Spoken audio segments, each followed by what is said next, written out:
In this demonstration, we are going to understand how do we do pull changes from your repository on the bitbucket. Now, let us go to our projects. In our case, the project is vehicle management. Let's click on vehicle management. And you can see that in the vehicle management, I have my repository. Let us go ahead and click on the repository. Now, if you want to know how do we create a repository and how do we create a project, you need to refer to the previous videos.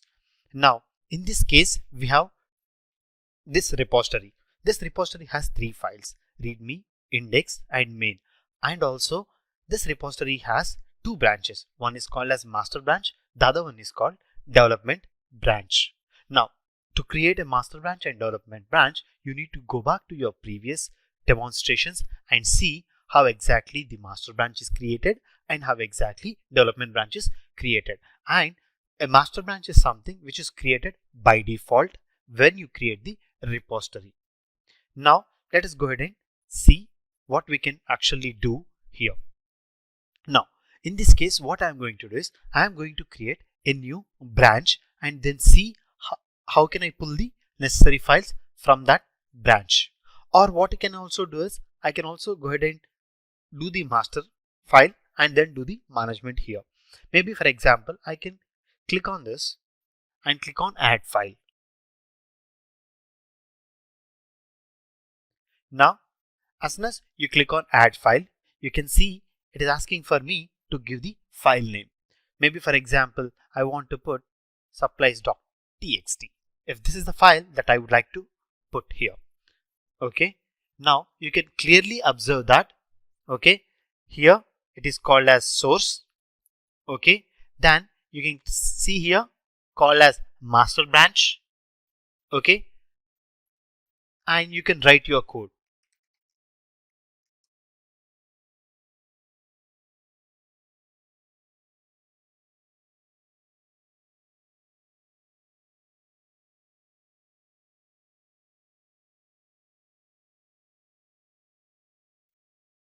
Maybe for example, I have written some data.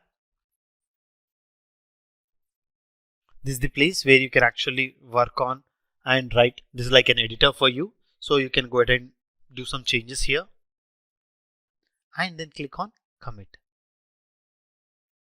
Now, once you have a commit here, you can write the commit message. Supplies.txt. Click on commit.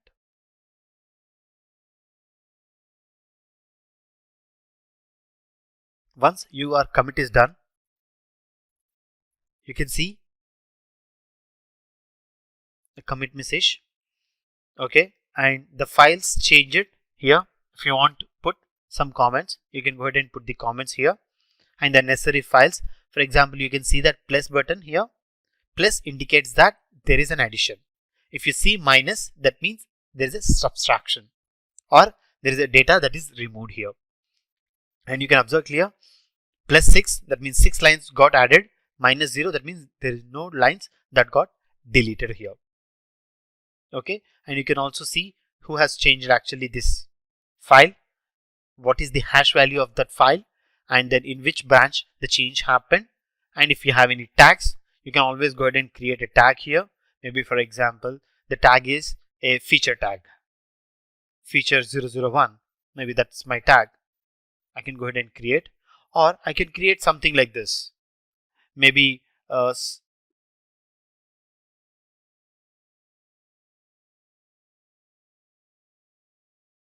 Scrum 001, or I can have one more tag like Sprint 004. The tag can be of any sort. Now, so pretty much you're done here. Let us go ahead and see the latest commits in the repository from the overview. Now you can see supplies.added. Now let us go to our local repository and see the necessary changes that we have done.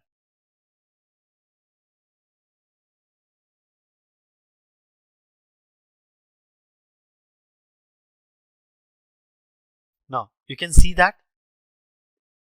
Let us see, do we have that file or not? In this case, I don't have a file. So to get the file, what I need to do is I need to do git fetch.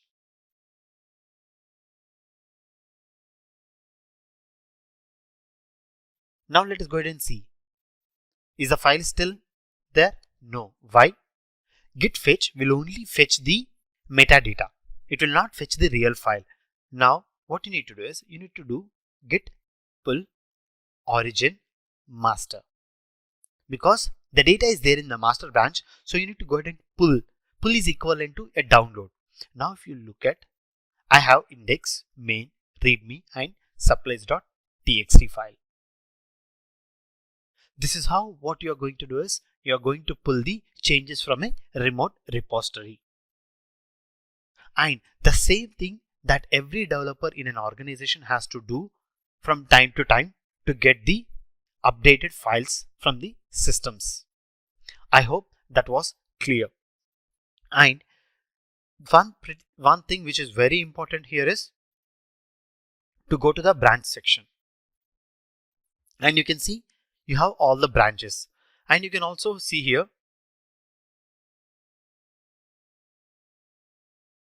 you can see all the branches, active branches and merge branch.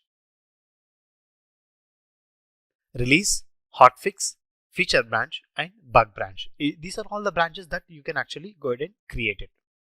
Now you can go ahead and see the source code here and then different branches. And if there are any pull requests, you can go ahead and see the pull request here. And if you want to do a direct download, you can also go ahead and download the entire repository.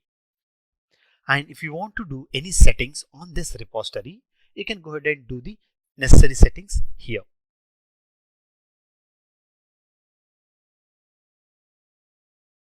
And at a branch level permissions, if you want to grant at a branch level permissions, you can assign it to specific people. And you can also choose different kinds of branching models. For example, what should be your development branch? In my case, typically my development branch is going to be the development branch, because currently this is set to master. My always suggestion is your production branch should always be your master branch. Okay, your development branch should always be your development branch. And you can also define your merging strategies. Don't worry, as we progress, we are going to learn more details. I hope that was clear and looking forward to see you in the next module.